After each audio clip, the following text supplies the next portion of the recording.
día de hoy nos encontramos con la profesora Rubiel Arboleda Gómez. Ella es doctora en estudios científicos sociales de México, es magíster en problemas sociales contemporáneos, es antropóloga de la Universidad de Antioquia, licenciada en educación física y ponente e investigadora sobre temas del cuerpo, la motricidad, la educación y la cultura.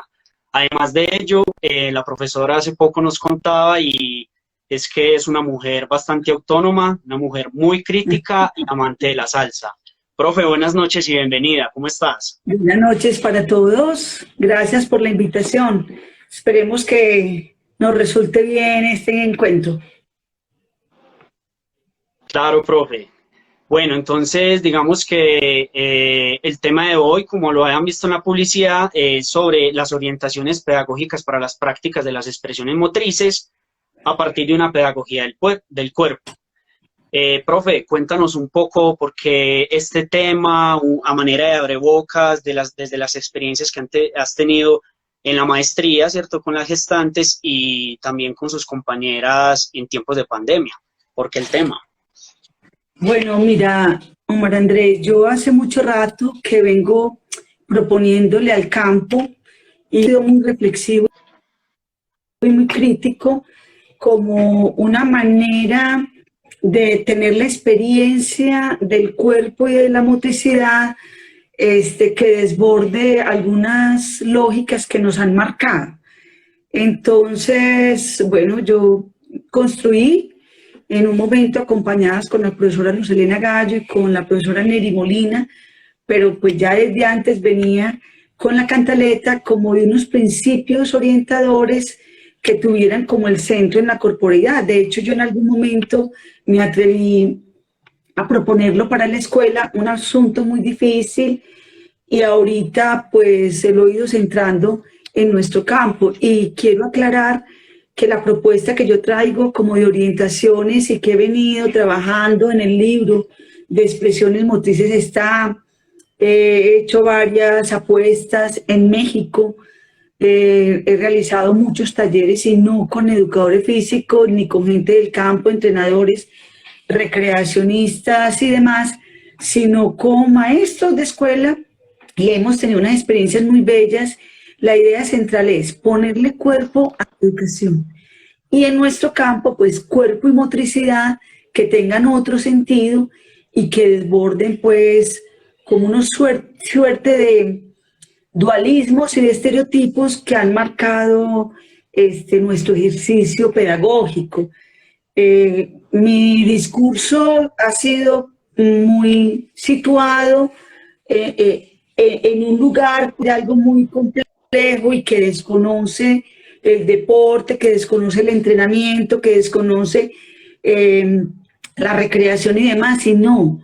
Este discurso que yo propongo y que digo desde las expresiones motrices es para cualquiera que se atreva con el cuerpo del otro desde la motricidad, porque para mí es todo un dominio, todo un control y todo una intervención que se hace con el cuerpo del otro, y yo creo que debe estar mediada de entrada por una resignificación de lo que es el cuerpo, ¿cierto? Y una resignificación también de lo que es el movimiento y que prefiero llamar pues motricidad. Bueno, mi Profe, qué experiencia bueno. en la cuarentena, que fue pues con un grupo de amigas, yo hacía mucho, no ejercía en términos de práctica, y hace más de 30 años que no daba clase de educación física, y mis amigas pues formamos un grupo y resultó profesora de ese grupo con la gimnasia, y a mí se me afloraron todos estos insumos y toda esta idea de que el movimiento es otra cosa, ¿cierto? Que la motricidad es otra cosa y que la expresión motriz es otra cosa. Y me ha gustado mucho porque de alguna manera, mientras estuve orientando, acompañando estas sesiones, yo tuve pues esa experiencia corporal que he querido promover desde esto que yo llamo principios orientadores. Eso fue, como que me la reprendó este ejercicio que tuve con mis hermosas amigas. Profe, usted nos habla de unas orientaciones pedagógicas para las prácticas de las expresiones motrices. ¿Qué son las expresiones motrices? ¿Cuál es la importancia para nuestro campo hablar de expresiones motrices? Mira, esa noción tiene ya mucho rato, ha sido muy polémica y también muy sancionada, muchas veces sin conocerse, no importa. Yo he seguido con ella por una convicción eh, y tiene como para mí 4 valores, debe tener muchísimos problemas, pero tiene 4 valores que creo que se deberían considerar.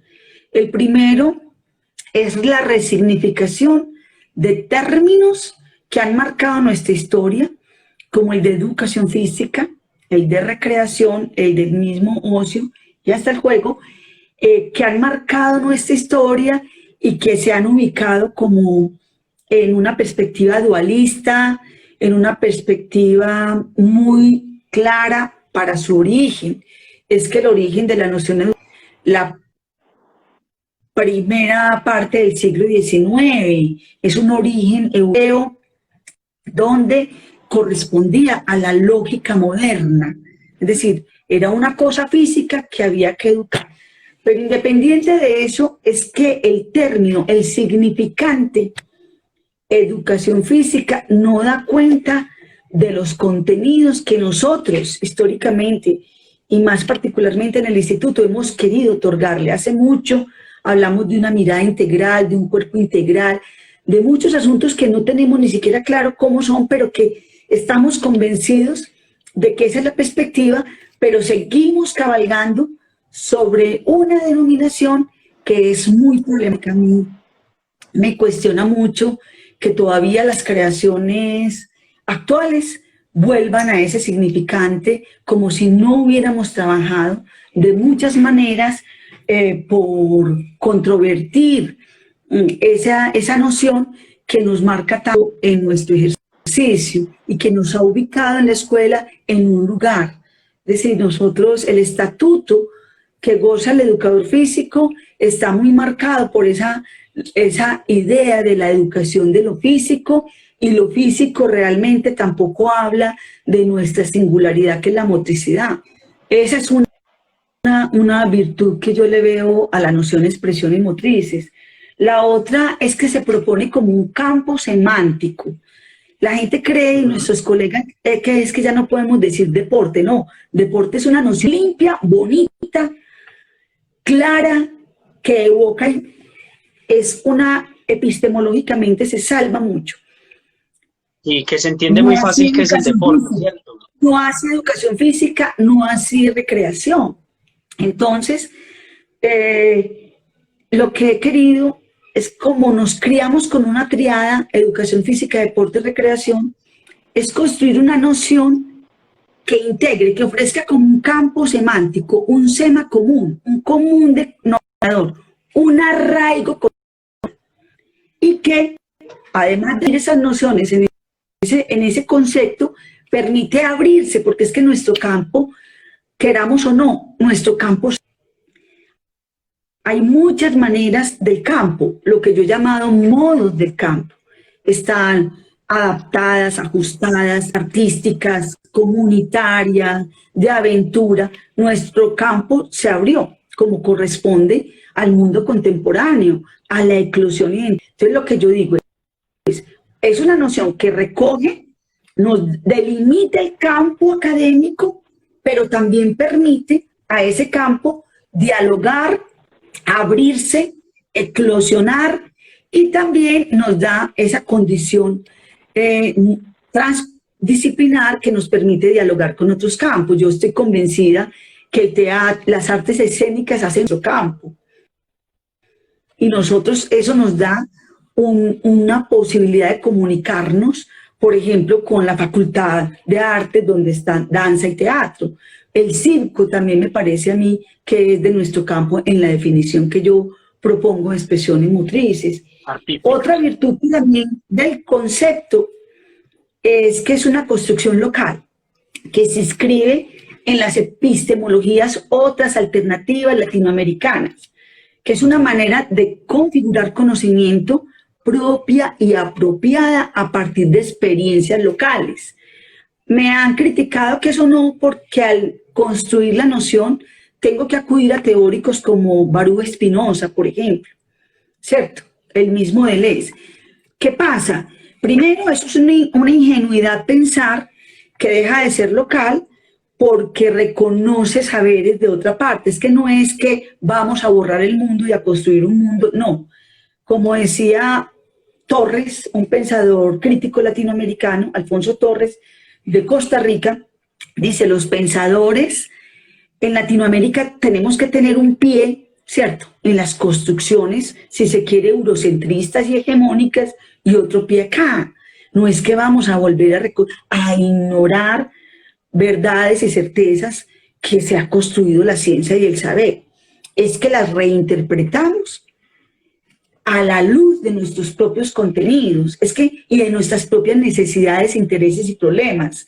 No las trasplantamos automáticamente, como sí pasa con educación y con deporte, que fueron adaptadas automáticamente sin ninguna reflexión nuestra. Me parece que es una posibilidad de reconocernos, como diría Walter Benjamin, hay saberes invisibilizados, saberes que no se han reconocido, y nosotros en educación física somos un saber invisibilizado. A mí me parece que la expresión motriz y la noción visibiliza unos saberes, visibiliza una confección del conocimiento, avanza sobre esa semilla que nos dejaron, como les decía, desde el siglo XIX, pero no es hora de nosotros estar trasplantando una noción como si nosotros no tuviéramos con qué alimentarla y sobre todo criticarla, resignificarla y reconstruirla. Entonces, a mí me parece eso una virtud de la noción, que es una epistemología local y que reconoce a los actores locales como configuradores de conocimiento. Y otro aporte para mí, profe, que no he logrado que me entiendan, es que, miren, el concepto expresiones motrices diluye en la noción, en el término, el famoso dualismo. No cae en el dualismo que tiene educación física, que es doloroso y que se repite con educación corporal cuando la sitúan solo en el campo motriz, con la cultura física, y que se repite con la actividad física, y no cae en la confusión como sentido, práctica y escenario que cae en la recreación y a veces el juego. Entonces, creo que es un concepto que nos permite ir más allá y que nos permite también pensarnos desde nosotros mismos, que está generando lo que Wallerstein llama el sistema mundo, ¿cierto? Los cambios tan propios de este sistema mundo, ¿cierto? Como el diálogo local, global y las relocalizaciones, como la dilución de esa decisión naturaleza-cultura, como la perspectiva de género, como el reconocimiento del sujeto en la configuración del conocimiento.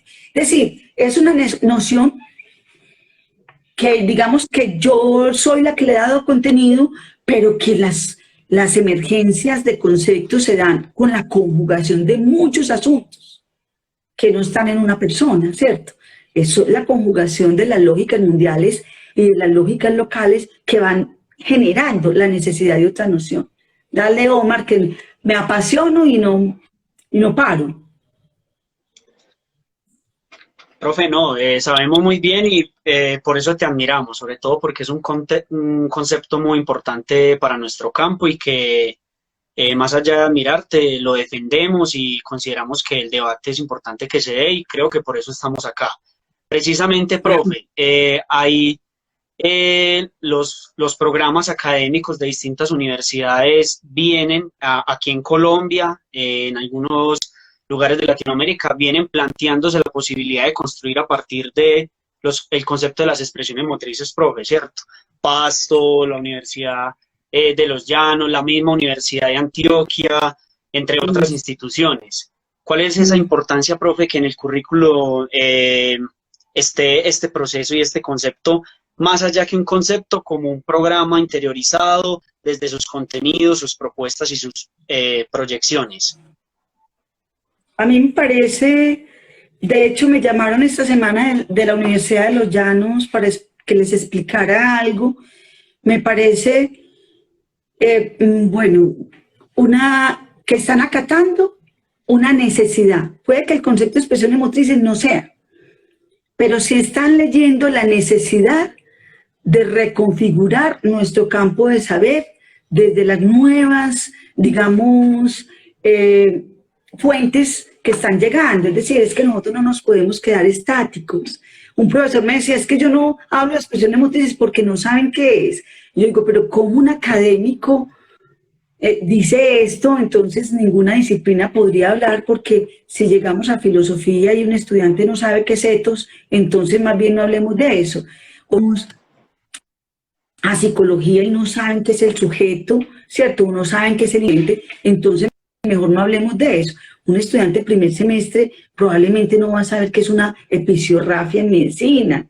Entonces yo por eso no puedo sacar el concepto. Entonces creo que estas universidades que están animadas con eso es también por otra cosa, creo yo, Mar Andrés, y quienes me escuchan, es que nuestro campo no se toma la tarea de hacer desarrollos epistemológicos. Yo ahí sí diría que el trabajo que hice con el libro negro y con el libro blanco es un trabajo juicioso. Como les digo, puede tener 1000 problemas, pero yo creo que aquí en lo local hay pocos trabajos que epistemológicamente defiendan su noción y su campo, que lo trabajen, que lo nutran, que lo alimenten, que le den contenido. Entonces creo que ha habido como ahí una cosa de que asirse, porque además es una noción que termina siendo muy práctica, muy cómoda. A mí me han llegado unas invitaciones a hablar en un foro que dice educación física, deporte, recreación, ocio, actividad física y afines. Yo digo, eso se resuelve diciendo expresiones motrices. Eso se resuelve con eso y se explica, ¿cierto? Se puede desagregar formativa, deporte, de juego, comunitarias, de ocio, como quieran. Pero eso se resuelve es un significante muy cómodo, muy práctico y hasta económico. Claro. Profe, sí. Aprovechamos para saludar a Ancisar Narváez, que te envía saludos, Viviana Vargas, Elkin Arango, Alejandra Mazo, de Bello, nuestra compañera del instituto. Sí. ¿Y Elkin Arango? Sí. Que es ese privilegio. Aquí nos están viendo y a las demás personas también que nos acompañan. Bueno, profe, continuando en el libro blanco, precisamente, de los modos de las expresiones motrices, en la página 46 tú hablas describes el mapa del territorio de las expresiones motrices y hablas de las fundacionales, las emergentes, las estrategias metodológicas y las que tienen prácticas definitorias. Profe, a modo de resumen, ¿cómo nos podría usted explicar esta gráfica tan hermosa que tú muchas veces has dicho que es un descubrimiento de nuestra realidad? De esa investigación, yo les muestro pues el libro, tan lindo, les muestro el libro, es en donde está el mapa, y me dices que en la página 46, bueno, aquí está, en la página 46 está el mapita, no sé si el público lo alcance a ver, ¿lo alcanzan a ver? Se ve un poco borroso, profe, pero... No les cuento, es un hallazgo, porque cuando yo quise hacer este libro, el blanco, y ahorita hablamos de por qué negro y blanco, el libro blanco yo quise organizar nuestro campo de saber, hablar de las expresiones motrices ya en términos concretos, prácticos, operativos, y yo me puse en esa silla, yo no sé, es que yo no puedo saber de todo, pero en el campo hay una gente increíblemente conocedora de lo que hace, apasionada, esa es una virtud del campo nuestro, los actores son apasionados, entonces yo dije, voy a hablar con ellos, y me di a la tarea de buscar entrenadores como Never, gente que ha sido olimpista, pero que no escriben, entre otras cosas por su ocupación, pero que no escriben y tienen un saber impresionante. Un Rodrigo Arboleda, bueno, él escribe más, pero se lució en este texto. Hay mucha gente que, Marino Pineda, el mismo Miguel Cádiz de fútbol de la Antioquia, Marco Fidel, Guillermo, mucha gente, son 45, Omar Andrés, como recordarás, y cuando yo tengo todo ese abanico, ese universo, yo digo, esto hay que organizarlo de alguna manera, que hay aquí, y ahí fue donde encontré que hay unas, digamos, expresiones motrices que son originarias del campo, con las que crecimos nosotros cuando yo tenía 16 años y empecé a estudiar educación física. Leíamos siempre educación física, deporte y recreación en los libros fotocopiados cubanos. Después nos llegaron ya los alemanes y los españoles, pero en principio éramos pro Cuba. Ellos hablaban de cultura física y entonces en ese trabajo yo empecé a ver, bueno, hay unas fundacionales que se merecen todo el respeto del mundo. La educación física, que prefiero llamarla expresiones motrices formativas. Tengo mucha bronca con la noción de educación física, muchas reservas. Las de deporte, que se llaman deporte o expresiones motrices deportivas, nadie les niega, como dicen los mexicanos, lo bailado, nadie se los quita, es una noción muy bella.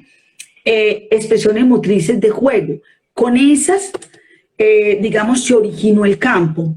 Luego hay unas expresiones motrices que se han ido derivando de esas, unas emergentes que son, a mi modo de ver, un alimento para el campo. Que no es que hay gente que dice, no, es que no somos no, un alimento que nos han permitido también ganar mucho espacio como actores sociales. Entonces están las artísticas, donde recogemos danza, circo, teatro.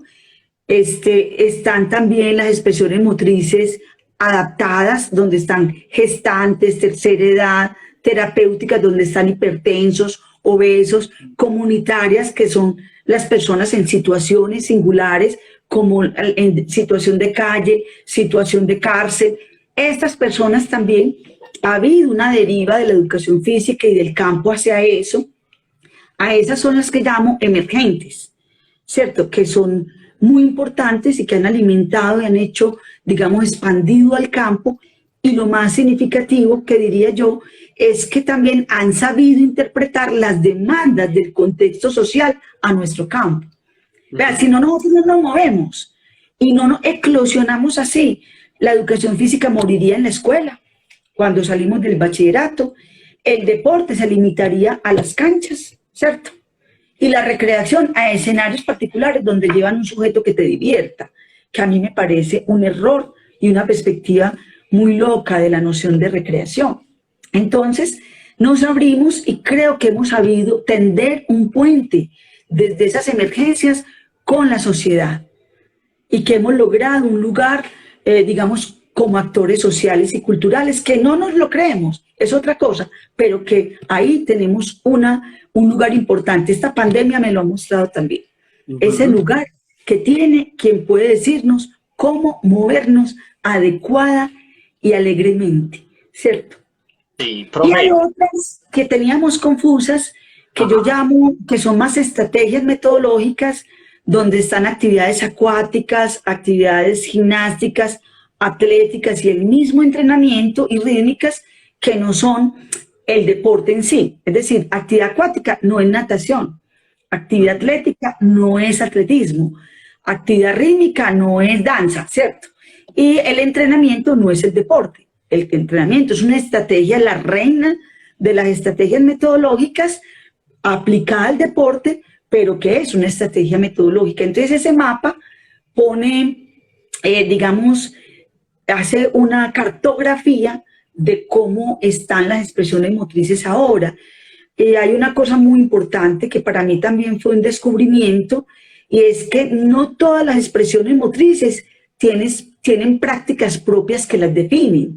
Y eso también es muy interesante. La educación física no tiene una práctica propia que la defina. Echa mano de esas estrategias metodológicas y echa mano del deporte, lo adecúa a unas intenciones. La intención no es sacar campeones, es formar y crecer a través de prácticas deportivas, a través de las prácticas artísticas, pero no tiene unas prácticas definitorias. Eso a mí me impresionó. Ni las comunitarias, ni las terapéuticas tienen prácticas propias, mientras que el deporte, las artísticas, y yo diría que el juego, el que nosotros, digamos, el que nosotros hemos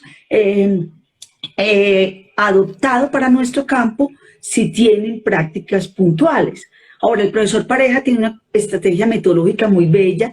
Bueno, él es el que digamos, no es que él la tenga, eso está ya instalado hace mucho rato, sino que el profesor la ha alimentado, y en el libro habla de lo que son las formas jugadas, que es desde formas lúdicas lograr un objetivo que no es justamente pues el juego, sino hacer, por ejemplo, preparación física. Perfecto. Ese es el mapa, Juan Andrés. Sí, yo aprovecho y si usted nos autoriza, podríamos desde la revista luego hacer un post y publicar la imagen de ese mapa, de ese gran mapa de nuestro campo, para que las personas lo puedan conocer y que se pueda divulgar, digamos, desde todos los territorios, profe. Eso también lo podríamos hacer. Todo el libro entero. Dale. Profe, aprovecho también y te digo que Patricia Álvarez te está saludando y bueno, un gran saludo para ella también, que se conectó y nos está acompañando el día de hoy. Bueno, profe, y pues hola Patri, aquí estamos en estas. Exacto.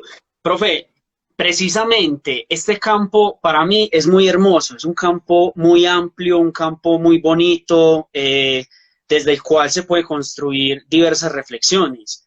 En tu libro, el libro negro, ¿cierto?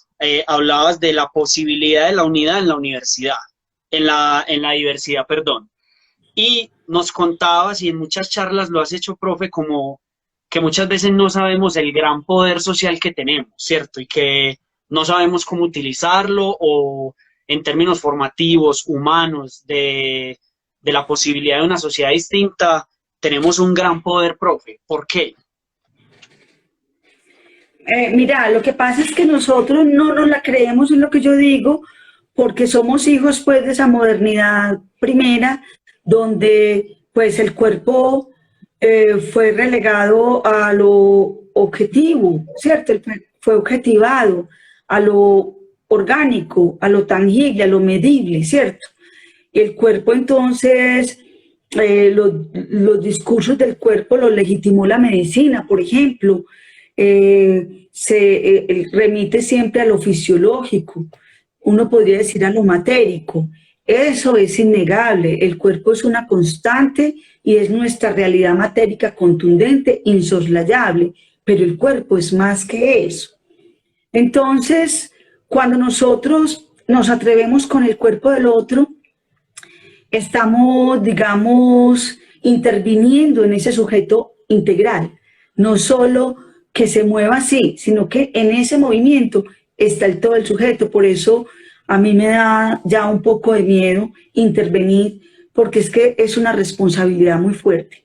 Ahora, las expresiones motrices han tenido históricamente un contenido político muy fuerte. En la escuela, fundamentalmente como estrategia de control y regulación, e incluso con una relación muy profunda con prácticas moralizantes. Entonces un estudiante se manejaba mal, lo ponían a correr no sé cuántas, a hacer cuclillas, a hacer flexiones, con castigos físicos. Querían dominar el alma, querían dominar como el alma del sujeto. Eso quiere decir que sí, que desde lo motriz estamos tocando todo el sujeto. Ellos pues con una perspectiva bastante dualista, ¿cierto? Y eso del castigo, pero nosotros desde la idea de la formación debemos saber que desde cualquier movimiento que propongamos al otro, estamos configurando, participando en la configuración de ese otro, sobre todo en la escuela, en los niños. Ahora, Baudrillard, justamente un libro que me regaló Ancísar Narváez hace muchos años, espero que siga ahí, es uno que dice que los gimnasios se han convertido en los templos contemporáneos, porque digamos que la racionalidad o el desdibujamiento también de la idea de la religión o de las creencias, el paso del pensamiento mítico, mágico, religioso, al pensamiento más, digamos, racional, también, digamos, descolocó las prácticas sobre el cuerpo que obedecían a lo mítico, mágico, religioso y empezaron a corresponder a otras lógicas. La humanidad ha pasado por muchas maneras de segregación, ¿cierto? De raza, de clase, política, y creo que hay una segregación estética también, y eso hace que haya una mirada al cuerpo, a mí me parece por una vía lamentable, pero que ha hecho que se haya depositado mucha importancia a la práctica de expresiones motrices como una manera de alcanzar una idealidad estética, pero también, claro, moral, ¿cierto? La idea de la disciplina, todo eso tiene que ver con ese lugar que se le ha dado a las expresiones motrices. Entonces yo creo que como actores sociales tenemos un papel en esa como estrategia biopolítica para regulación del cuerpo, pero ojo, también como posibilidad de resistencia y de creación de autonomía y de posibilidad de liberación. Me parece que el cuerpo es, Foucault lo decía, y lo dice ahora Agamben, y en el texto, un texto que acabo de escribir que me publicaron en México, hablo de cómo el cuerpo es como el bastión por el que vienen ya, ¿cierto?, el poder, y que nos tienen encerrados y domeñados con los desinfectantes, el jabón rey, ¿cierto? Nos tienen totalmente adormecidos por esa vigilancia sanitaria, y sin embargo el cuerpo se está revelando, ¿cierto? Se revela. Hay muchas estrategias, entre ellas el ocio, entre ellas las expresiones motrices, entre ellas la música, pero hay una manera, o la gente que sale, ¿cierto? Porque el cuerpo es un cuerpo social y es un vínculo, es una vincularidad con el otro. Entonces yo creo que ahí hay una estrategia significativa de resistencia y que nosotros en nuestro campo debíamos entender ese lugar social que tenemos en la construcción de sujetos políticos. Eso me ha parecido a mí muy importante, de desprenderme de ese dualismo, la res cogitans y la res extensa, en el que construimos todos los debates, la animalidad y la conciencia, ¿cierto? Todo esto yo creo que es importante, retomando a Hannah Arendt, que hablemos entonces de la res política, del sujeto político, y creo que las expresiones motrices, como muchos otros discursos, son un dispositivo importante para la configuración de un sujeto político. Bien, profe, ya pasando al libro negro, ¿cierto? En el capítulo 4 que escribiste, hay un concepto muy bonito, las expresiones motrices, publicado en el 2013. Escribes: las expresiones motrices van a la escuela, una aventura desde el florecimiento humano. Profe, primero, ¿qué es el florecimiento humano? Y a partir de ahí también nos contabas que no solamente esas orientaciones pedagógicas que nos invitan hoy a conversar acá se pueden hablar desde la escuela, sino desde todos los ámbitos en el cual las expresiones motrices están. ¿Qué nos podrías contar sobre esto? A ver, yo quise, porque siempre quiero como que haya un aportecito en los libros, una apuesta. En el blanco está pues como una propuesta curricular. Aquí hice una propuesta como de experiencia práctica y la puse en la escuela, pero realmente no es solo para la escuela. El florecimiento humano es una noción que retomo de Julio Boldvinic. Él habla del florecimiento, su tesis doctoral es sobre el florecimiento humano, y él desborda la noción de desarrollo humano. De entrada les digo, a mí lo que más me gustó fue la noción de florecimiento.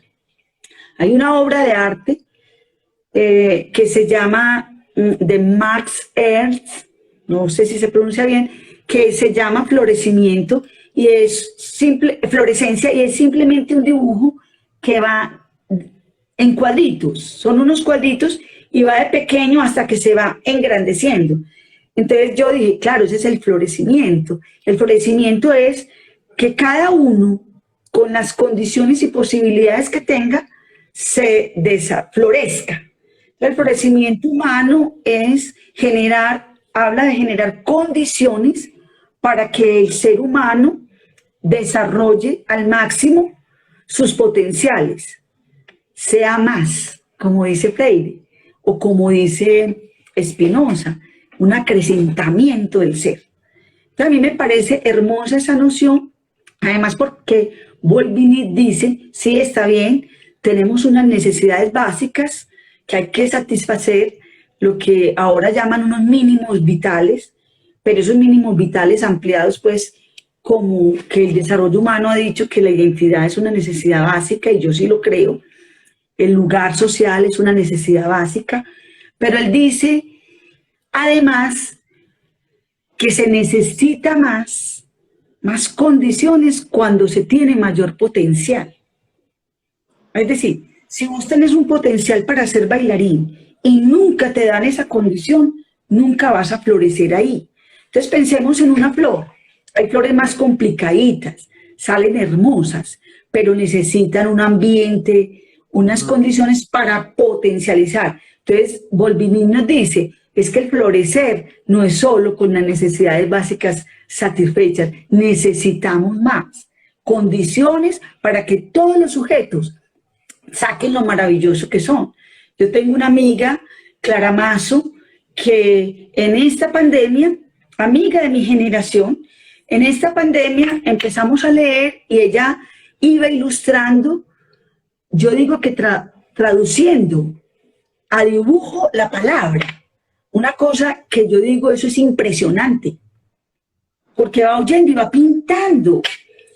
Y ella lo descubrió ahorita, en la pandemia, pero Clara tenía ese potencial.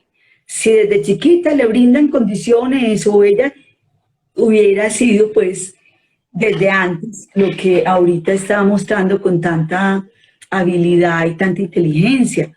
Entonces ese es un poco lo del florecimiento. Ahora, yo hice un diálogo entre lo que yo llamo unos principios orientadores, las propuestas del desarrollo humano, las dimensiones de lo que hablábamos de la cultura somática y este marco grande del florecimiento humano, y salió pues como un grupito de orientaciones que en principio pues las quise para la escuela. Es muy difícil que la escuela nos escuche, es muy difícil que rompamos, desmarcarnos de conocimientos afinados.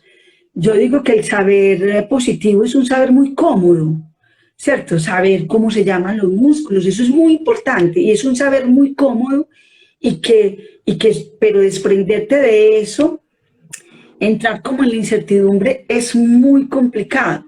Entonces yo le he propuesto, como les decía, en México he hecho unos talleres y he propuesto aquí a varias escuelas. Eso no se da, es complicado. ¿Cómo ponerle cuerpo a toda la enseñanza de la escuela? Yo digo que una experiencia que pase por el cuerpo es una experiencia que se instala, un conocimiento instalado. Yo tengo un amigo con el que camino, es profesor de física, Luis Alonso González, y con él hemos hecho a partir de talleres y de experiencia corporal, por ejemplo, las características de la materia. Entonces, tocar, oler, con los ojos vendados, ejercicios donde los chicos y las chicas van construyendo como esas características de la materia, que tienen temperatura, que tienen densidad, que tienen forma, que tienen olor, y son maneras para mí de ponerle pues cuerpo a la pedagogía. Pero ¿cómo ha sido tan complicado? Pues yo me he ido sentando en el campo de las expresiones motrices, que no quiero que se quede en la escuela, sino que eso se desborde y se vaya a todas las maneras y modos de las expresiones motrices. El entrenamiento, por ejemplo, que parece tan esquivo, es un lugar posible de trabajar desde una mirada distinta. Y lo descubrí también con Osvaldo Jiménez, un entrenador de fútbol. cuando lo entrevisté para este libro, y él fue entrenador en Arabia, y me dijo, allá descubrí que si no metía juegos en los entrenamientos, no me iba a funcionar. Impensable un juego en el entrenamiento, y sin embargo se logró. Entonces yo creo que ahí hay estos principios orientadores, los hago como con esa doble cosa. Ojalá alguna vez lleguen a toda la escuela y hagamos ejercicios de experimentación en toda la escuela, pero por ahora, pues por lo menos pensémoslos en todos los modos de las expresiones motrices. Bien, profe. Hoy es el día del educador físico y de la educadora física, y para nosotros, nos dice nuestro colega Sebastián, es un honor compartir con usted. Profe, feliz día, porque es importante. Feliz día para todos, también y todas. Y lo mismo para todas las personas, entrenadores, educadores físicos y educadoras que nos están acompañando. Dice Sebastián Restrepo, nuestro compañero de la revista, el ocio es precursor de la creatividad y el florecimiento. Yo creo, profe, que va muy en vía de lo que estás diciendo, y sobre todo que en tiempos de pandemia el cuerpo, desde el aspecto de la resistencia, el ocio y el cuerpo ha sido fundamental en todo lo que hemos, pues, digamos, padecido en estos tiempos, ¿cierto? Sí, yo creo que si en algún momento el ocio ha sido posible, porque como no es posible, porque dedicamos la vida a la producción, es en esto. Porque hay que trabajar. El ocio, porque es que creemos que el ocio tiene que ser leer, es lo que nos han enseñado como idealidad, leer, hacer ejercicio, porque son ver películas, ¿cierto? Es como una estandarización de las maneras de experimentar el tiempo libre. Yo creo que el ocio tiene un potencial emancipador impresionante, ¿cierto? Les decía con mi amiga esto que está haciendo, y es una manera de resistir frente a un encierro acosador y agobiante, y lo ha hecho mediante el dibujo. Para mí eso ha sido una lección muy bella de lo que significa esta posibilidad de hacerle el quite, ¿cierto? De hacerle el quite a esto que nos está sucediendo con estrategias y herramientas desde el ocio. Sí, Sebas, estoy de acuerdo con vos. Bien, profe, esto de las orientaciones pedagógicas me hace recordar mucho un proyecto muy bonito y que considero, porque participé en él con usted y otros colegas, Memorias a Sol y Sombra, ¿cierto? Y recuerdo mucho que los profesores y las profesoras nos decían, ante todo, pedagogos.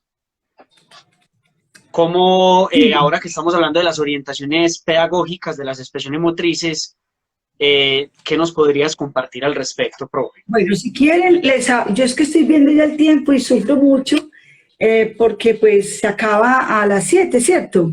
A las 8. Yo traje los principios de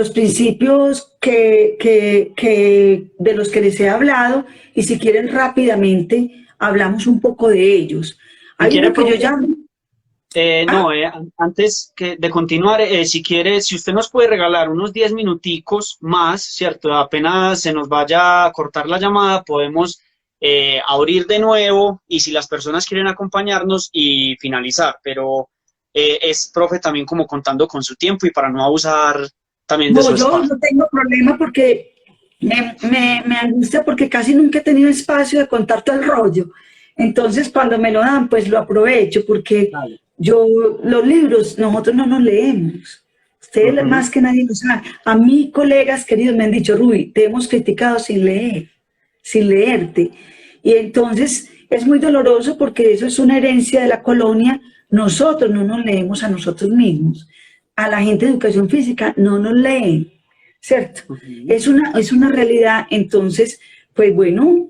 si quieren empezamos y miremos hasta dónde podemos llegar.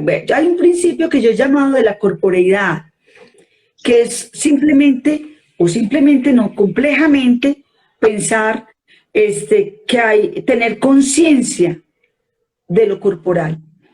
Y yo hablo como en dos sentidos, y es un sentido del cuerpo, pero un sentido en dos acepciones. Sentir el cuerpo y sentir con el cuerpo, percibir con el cuerpo. Yo digo que el cuerpo es como, la corporeidad es como el sentido del cuerpo, como el oído, ¿cierto? Es un sentido, como el olfato es un sentido. Nosotros, y hay gente que no tiene ese sentido, ¿sí? Que no tiene una conciencia de su cuerpo y no tiene la capacidad de percibir con ese cuerpo. Hay una cosa muy bella de Michel Serres, se las voy a leer, no importa que no avancemos lo que quiero, pero es una manera de expresar bellamente lo que yo les quiero decir cuando les hablo de la conciencia corporal y cómo la motricidad es una vía para esa conciencia corporal. Durante algunas ascensiones al macizo del Monte Blanco de noche, después del descenso del Cervino a lo largo de 2 días, o en otras ocasiones más raras, repentinamente me sentí inundado, repleto, colmado, saciado, desbordado, fulminado por un alborozo tan profundo, continuo y soberano, que creía que mi pecho iba a estallar, que todo mi cuerpo levitaba, presente en todo el espacio del mundo, presente en mí en su totalidad, plétora de alegría. Nada hay de artificial en esta experiencia, ya que ella ocurrió en momentos en que me alimentaba poco y no bebía más que agua, y en que toda la tensión era nerviosa y muscular, era requerida para no despeñarme.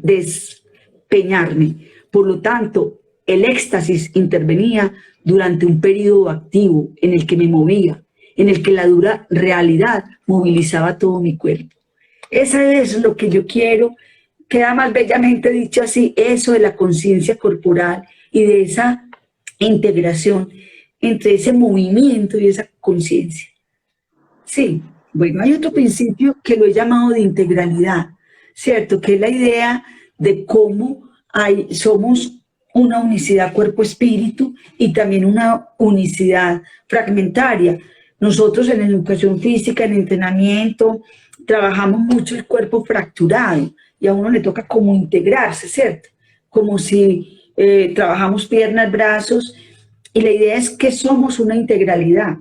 Lo que pasa es que nosotros obedecemos, como les decía, la modernidad, y sobre nosotros ha habido un binario, una decisión, porque Occidente ha sido binario. Entonces nosotros nos hemos movido entre filogenia y ontogenia, técnica, expresión, racionalismo, percepción, activismo, pausa, fuerte, débil, viejo, joven, masculino, femenino, teoría práctica y el dualismo, materia-espíritu. Por eso es que les hablaba de la república. Este principio de unicidad e integralidad busca eso, promover la experiencia del sujeto como un sujeto integrado. Y miren esto que nos dice Pennac. Dice, mis hijos pesan lo mismo, 17 kilos. Gregory no es más pesado, sino infinitamente más denso que Philip. Pesan 17 kilos los dos. Pobre Philip, estoy convencido que esta falta de densidad le depara una existencia de gran incertidumbre, de duda permanente, de convicciones volátiles, de culpabilidad latente, de angustia recurrente, en resumen, de considerable incomodidad consigo mismo, mientras Gregory, bien plantado sobre sus pies, seguirá su tranquilo destino de tanque. El dolor de ser para Philip será un hedonismo estable para Gregory, cuestión de densidad. Pesan lo mismo. Es como mostrar esa integralidad entre sujeto y espíritu, pues que no somos dos cosas separadas, ¿cierto? Ese cuerpo y ese espíritu. Hay otro principio que he llamado historicidad, es decir, entender que somos seres históricos con pertinencias que nos conectan entre filogenia y ontogenia. Nosotros cuando llega un chico es como si llegara de la nada y que vamos a empezar de cero. Ni las prácticas motrices, ni las personas parten de cero. Ambos tienen una historia. Yo creo que cuerpo y motricidad siempre nos enseñan un recorrido. Y esto es muy importante, participan en la escritura y en la reescritura permanente de la historia. y siempre hay una tensión ineludible entre el sujeto y el colectivo. Eso es muy importante. Mire, yo he dicho que el cuerpo ha marcado la historia, que el encuentro de dos mundos, el famoso encuentro de los mundos, dejó mestizos, mulatos, ambos, que es una manera concreta del cuerpo haber registrado la historia, ¿cierto? Es un registro histórico corporal. Profe, Igual pasa en Colombia, tan conflictiva, las minas quebrapatas, son un registro individual de lo colectivo, de la historia colectiva. Los sí. carros bombas, la violencia, la muerte de líderes, es un registro en el cuerpo de violencias del contexto histórico. Y la Profe, motricidad narra la historia. Dale.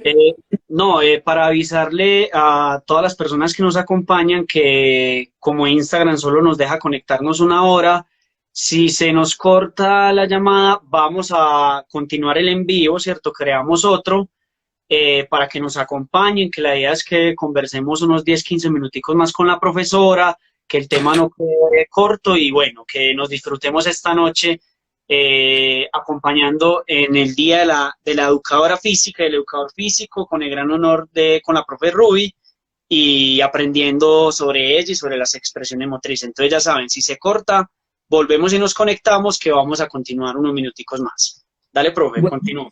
ahí frente a eso hay preguntas que no se dejan esperar. ¿Qué de nuestra historia queda registrada en el cuerpo? ¿Qué de nuestra historia está en las prácticas de las expresiones motrices? ¿Cierto? Porque ahí en cada gesto se ve la inscripción social, cultural y nuestros trayectos de vida. ¿Qué de nuestra historia hecha cuerpo, hecha motricidad, reconoce el maestro, el entrenador? ¿Cierto? ¿Qué de nuestra historia puede verse? El otro principio es el de contextualidad, que para mí es muy significativo, es que somos sujetos inscritos en un tiempo y un espacio, son dos constantes que nos marcan como humanos, que además no podemos desprendernos de ellas. Como mamíferos pertenecemos a un territorio y estamos profundamente marcados por el tiempo.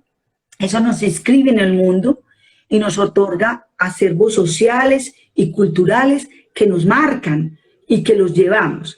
Este principio está muy cercano al de identidad. ¿Cómo podemos leer y construir identidad desde el cuerpo? El cuerpo es todo un discurso. Sí. Continuemos. No. Bueno, entonces esa de la contextualidad para mí es clave. Nosotros tenemos una noción que acuñamos desde Pierre Parlevas hace mucho, pero que no ha podido trabajarse más hondamente en términos conceptuales, y es la de etnomotricidad. Eso de lo contextual lleva a la identidad y en nuestro campo puntual a la etnomotricidad. Y cuando hablo de etnomotricidad y de las prácticas identitarias reflejadas en el movimiento, no me estoy refiriendo solo a las etnias y a las minorías étnicas identificadas afroindígenas, no. A las comunidades, para mí, cada grupalidad que tiene un código particular, una normativa de convivencia o que comparte una circunstancia, conforma de alguna manera una etnia. Ahí hay un giro en la noción de etnia y eso se deposita en el cuerpo. Si yo tengo diabetes, hay una colectividad de diabetes, hay una identidad de los diabéticos y unas prácticas propias a ellos, y eso está inscrito en el cuerpo y, como les decía, de suyo en la motricidad. Hay otro principio que yo lo llamo de interacción, es decir, entender que el cuerpo es un vínculo y que es la posibilidad de nosotros comunicarnos con el entorno, con los otros y lo otro. Es entender el cuerpo como producción de lenguaje, como producción semiótica.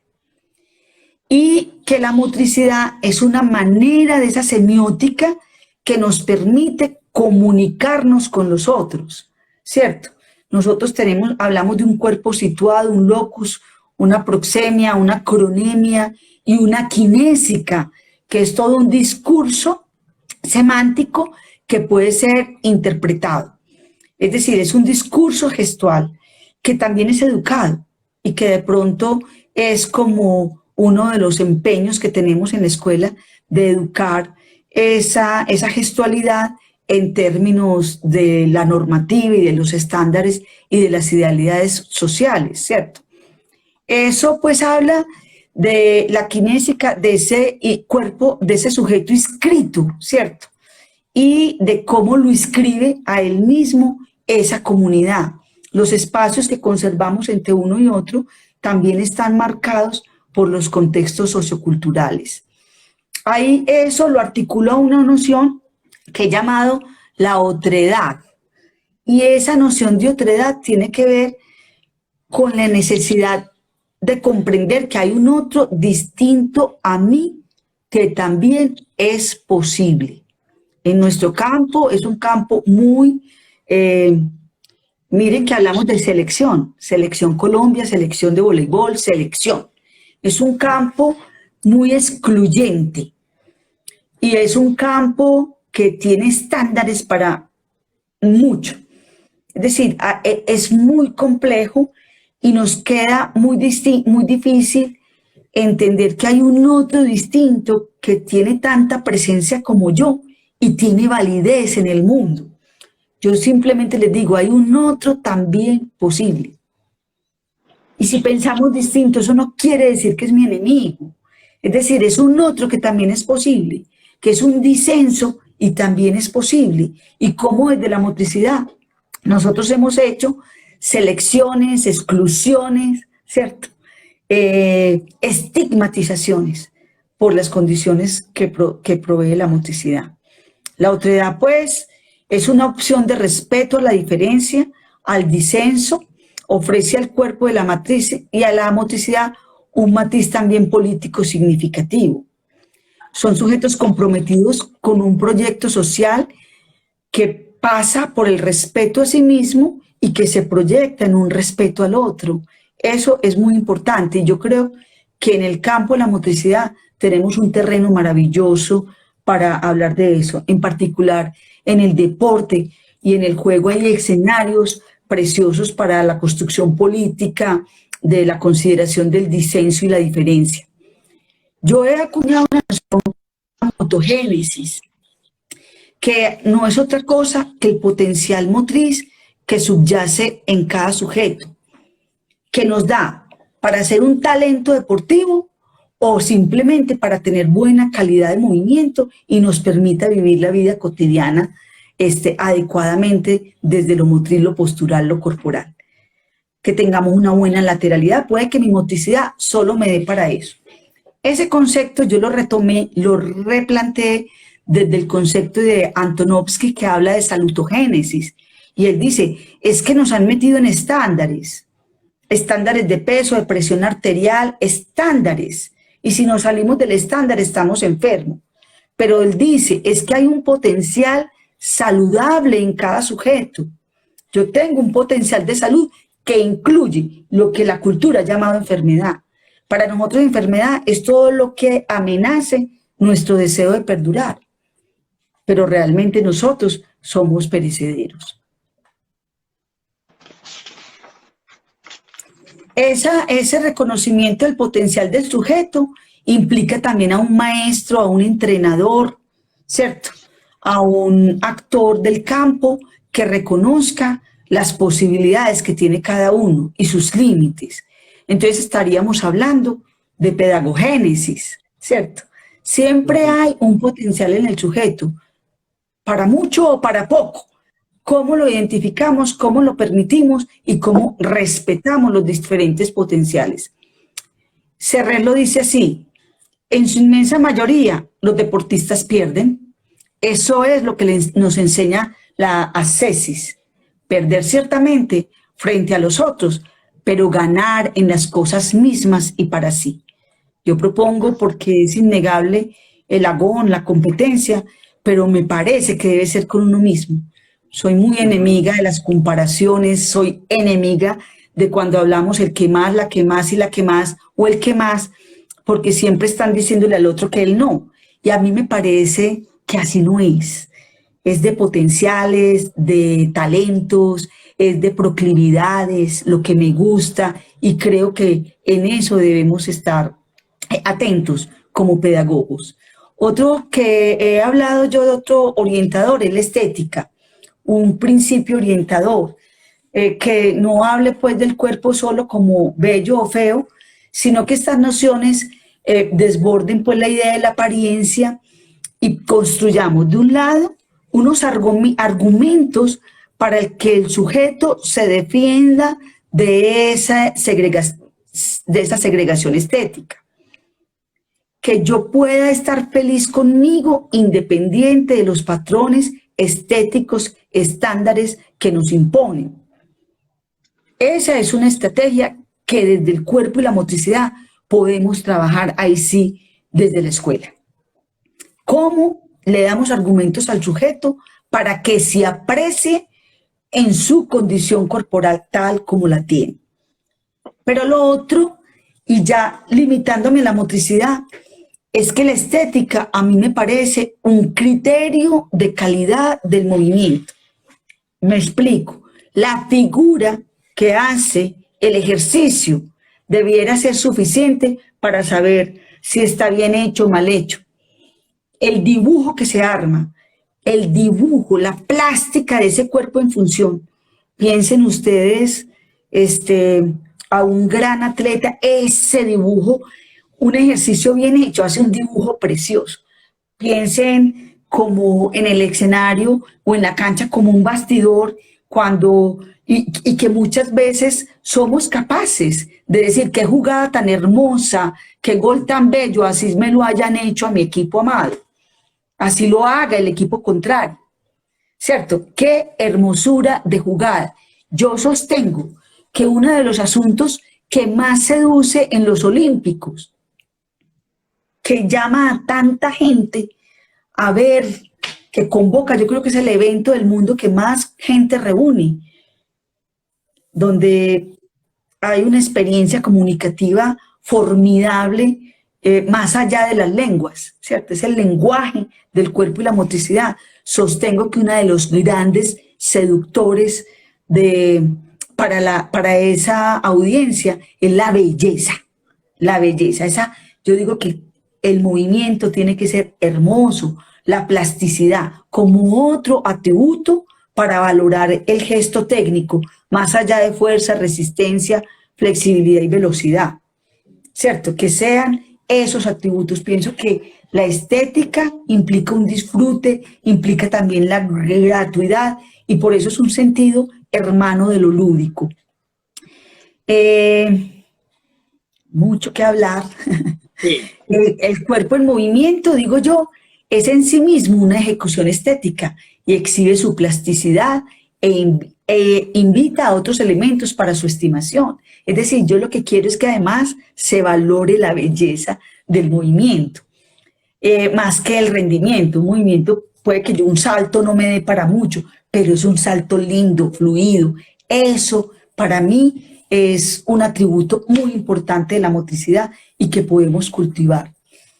Aquí hay un relato muy elocuente de la experiencia estética, que es de Murakami. Dice: cuando corro, por lo general escucho música rock, a veces también jazz, pero desde un punto de vista de la adecuación al ritmo de carrera, el rock se me antoja lo más recomendable como acompañamiento.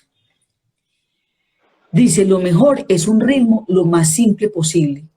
Bastaba con contemplar el paisaje que me rodeaba y mirar hacia mi interior, ¿cierto? Eran momentos preciosos e insustituibles. La música, el movimiento, el rock. Es una experiencia estética.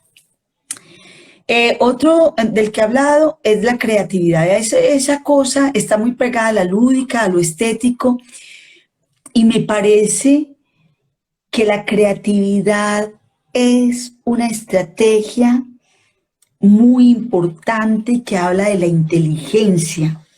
Cuando nosotros nos delimitamos a la técnica de cantada y eliminamos otras maneras de respuesta que son creativas, estamos cooptando la misma inteligencia y otras posibilidades de resolución. Si entendemos la inteligencia como resolución de situaciones, cuando la creatividad es enorme, conduce y reinterpreta y transforma, ¿cierto?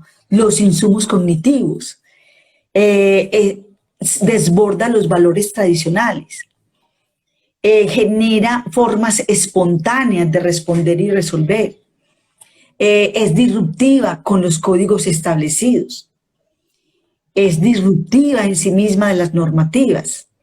Yo creo que por eso es un recurso esencial para la formación de personas participativas, propositivas, autónomas, libres, ¿cierto? Miren, recordemos el escorpionazo de Gita. Eso es una cosa impresionante, una creatividad. Eso nos recreó, gozamos. Efectivo no, pero ¿a quién se le olvida el escorpionazo?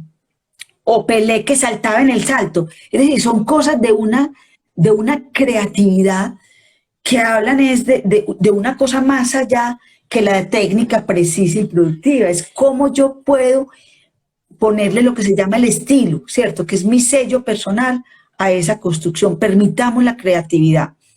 Por supuesto que estamos ante el Lagón. Es imposible evitar esa orientación del Lagón. Lo que yo digo es que el Lagón, que es la competencia, debe orientarse pues a esa pelea consigo mismo, ¿cierto? Que es inevitable, pero que yo creo que uno debe competir es con uno mismo, ponerse metas. Y miren cómo lo dice bellamente Murakami. Está larga, pero la voy a cortar. Dice, por supuesto, yo también tengo mi pundonor y no me gusta perder. Pero desde antaño, no sé por qué, nunca he tenido especial interés en competir con los demás para ver quién gana o quién pierde. Y esta tendencia no ha cambiado en general al hacerme adulto. En este y otros ámbitos no me preocupa en exceso si gano o me ganan. Me interesa más ver si soy o no capaz de superar los parámetros que doy por buenos. Y en este sentido, las carreras de fondo encajaban perfectamente con mi mentalidad. Si uno prueba a correr una maratón, se da cuenta de ello. A los corredores de fondo no les importa demasiado que otro corredor les supere o superar a otro durante la carrera. Por supuesto, si uno llega a ser un corredor de élite de los que aspiran a la victoria, entonces superar al rival cobra mucha importancia. Pero en general, para los que no formamos parte de esa élite, una victoria o una derrota en particular no es crucial. Es posible también que entre estos últimos haya quien corra con la motivación de no querer que le gane tal o cual persona, y quizá eso le sirva de estímulo para entrenar. Pero si tu motivación para correr una carrera desaparece o disminuye cuando determinado rival, por los motivos que sean, no puede participar en ella, está claro que no aguantarás mucho como corredor. Yo finalmente les digo que hay un principio orientador que me parece clave y que en educación física, en el campo más bien de las expresiones motrices, no se ha pensado, y es el género. En educación física y en nuestro campo se habla de género solo para decir qué hormonas diferencian o qué cargas poner si es mujer y hombre de acuerdo a las condiciones fisiológicas. No hemos llevado a este escenario que habla del cuerpo y la motricidad toda esta emergencia de alternativas de género que estamos experimentando en el mundo contemporáneo. Yo creo, cuando hablo de género, además, no hablo solo de hombres y mujeres o de la población LGTBI queers. Hablo también de la política de la inclusión. Un campo supremamente con estructuras masculinas. Y así las mujeres jueguen fútbol, se someten a la estructura masculina. No, el deporte no se ha feminizado. Nuestras prácticas no obedecen a la estructura moderna, positiva, masculina, patriarcal, capitalista, neoliberal. Se los digo así. Y yo pongo todo eso en el género. No hemos pensado el género. ¿Cómo es posible que un campo que trabaja el cuerpo y la motricidad no piense el género? No haya una reflexión de género.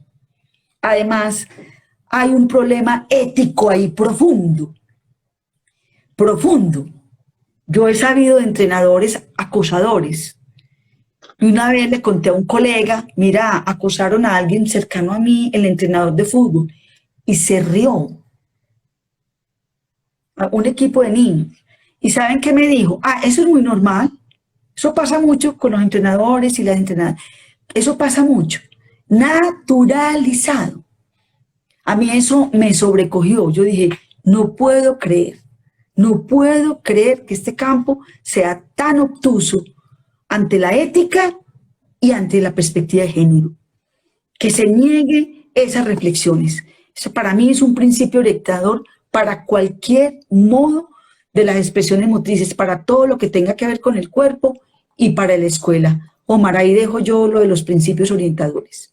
Dale, no, profe, de hecho te agradecemos mucho y por supuesto creo que la invitación es a abrir el debate desde nuestros programas, desde todos los lugares que estamos, porque precisamente hablamos de ese campo desde el cual también consideramos hay que abrir estos debates de inclusión, ¿cierto? Hay que abrir el debate sobre el género, hay que abrir el debate sobre el reconocimiento de los otros y de las otras, de la otredad, de la estética. Es decir, profe, considero que si hablamos de que nuestro campo tiene un poder enorme social, hay que poner esto en debate también, ¿cierto? Y le agradecemos mucho, profe, por enseñarnos y por compartirnos lo que nos da. Antes de que continúes, profe, quiero comentarte que nos está saludando Eddie, la profesora Eddie, Lucho, ¿cierto? Un saludo muy especial por parte de la revista para Mónica María Arenas del programa de Por su Salud Moase, pues de Indeportes Antioquia, al profesor Moisés David, el director de Educación Física de la San Buenaventura, Eison Pérez y el profesor Jorge Mario, ¿cierto? Que hace parte de nuestro proceso y que en algún momento nos acompañó también de uno de los envíos y que muy seguramente todos y todas estamos aprendiendo muchísimo sobre lo que nos estás compartiendo, profe. Omar, me ibas a preguntar por los colores de los libros que han generado curiosidad. Sí, ajá. Bueno, el libro negro es un libro epistemológico, muy denso, creo que se me fue la mano, pero es bello. Por eso le puse unas ilustraciones, de hecho, como es muy conceptual, las fotografías del maestro de artes plásticas, Fernando Sepúlveda, son en blanco y negro. También hay fotografías de Camilo Díaz, el hijo de Benjamín. Son en blanco y negro por la densidad conceptual. Y el blanco es la luz de la práctica. Este es hablado desde los actores, construido desde los actores, y ya hay hasta dibujos a mano alzada, a la vieja usanza. Es también muy bonito, lo que yo digo es si no los van a leer, que por lo menos los vean. Por eso, pues los colores, el negro de la densidad epistemológica y el blanco, la luz y lo que ilumina, pues, la práctica. Gracias, Omar. Profe, Gloria Bustamantos te dice que aplausos, y sí, consideramos todos y todas que tú mereces aplausos, ¿cierto? Una gran admiración y creo que tus aportes son unos aportes sociales, políticos, ¿cierto? Para esta sociedad que necesita tanta transformación y en la que consideramos, para mí y para nosotros y nosotras, es constructora de paz y de transformación. Gracias, profe, Goyis. ¿Cuántos nos escucharon? Profe, hasta el momento lo que registra pues el Instagram han ingresado 45 personas, pero digamos hemos tenido una constancia de 20, 21, 22 personas. Profe, yo quisiera ir finalizando con una pregunta que recuerdo mucho cuando te acompañé como asistente precisamente en el libro de Modos de las Expresiones Motrices y que públicamente te agradezco por haberme permitido trabajar junto a usted y sobre todo porque yo sé que muchos estudiantes, si no hubiera sido por usted o como profesores como usted, no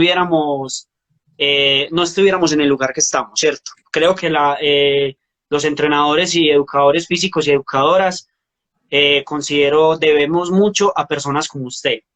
Entonces quiero preguntarle, en ese sentido, cuando hicimos el libro de memorias de modos de las expresiones motrices, tú le preguntabas a los profes y a las profes sobre un decálogo, ¿cierto? Unos principios, una recomendación, unas reflexiones. Yo le quiero preguntar hoy a usted, profe, si a manera de decálogo, para las personas que se están formando como futuros licenciados, licenciadas, entrenadores, digamos de todo el campo de las expresiones motrices, ¿tú qué le dirías a esa persona que se está formando y a nosotros y a nosotras que somos profesionales pero que continuamos formándonos y aprendiendo en el día a día? ¿Tú qué nos dirías, profe, a manera de decálogo? Yo creo que acabé de hablar pues de un decálogo de 12, o sea, Sí, me pasé. Eso es mi decálogo. Yo les diría que entiendan la responsabilidad que tienen, ¿cierto? Con el cuerpo y atreverse con el cuerpo y la motricidad del otro, que es una posibilidad enorme, que somos unos actores sociales que podemos tener un gran impacto en nuestros contextos, que podemos participar por esta vía que a veces no es valorada como tal, pero que yo estoy convencida podemos participar en procesos liberadores, emancipatorios, que tengamos esa certeza de que cada práctica es una práctica política, cada manera de estar y de pararnos frente al otro y de coordinar un colectivo es un gesto y un acto político, y me parece que teniendo eso es ya una ganancia. Otro punto que yo les diría es, y que lo recojo de mis colegas entrevistados y siempre, es que todo acto, además de político, es pedagógico, bueno o mal. Entonces, seamos buenos pedagogos. En lo pedagógico es esencial para esa vincularidad. Lo pedagógico implica reconocer al otro, lo pedagógico implica generar competencias consigo mismo y no con los demás, lo pedagógico implica el reconocimiento. Entonces, yo acentuaría eso, Omar Andrés. profe, te agradecemos mucho. Obviamente aquí no vamos a decir nombre de editoriales, ¿cierto? Porque no estamos de alguna manera haciéndole publicidad pues a ninguna empresa como tal, pero sí queremos extender a que indaguen sobre los libros suyos, profe, la cantidad de artículos que has escrito, no solo sobre las expresiones motrices, sino sobre el cuerpo, la motricidad, la escuela, la cultura, como eh, antropóloga también, ¿cierto? Y, profe, no, agradecerte, volverte a desear un feliz día como educadora física. Esperamos volver a tenerte en este espacio, los compañeros Germán, Sebastián, Álvaro, Jorge y mi persona. Estamos profundamente agradecidos contigo y, por supuesto, el público. De nuevo, como dice Gloria Bustamante y Clara Mazo, que acabaron de escribir, profe, tú mereces aplausos, ¿cierto? Y un gran reconocimiento de admiración. Y por supuesto, eres una gran profesora, una gran mujer, una gran educadora física, pero sobre todo eres una gran pedagoga. Profe, te agradecemos enorme.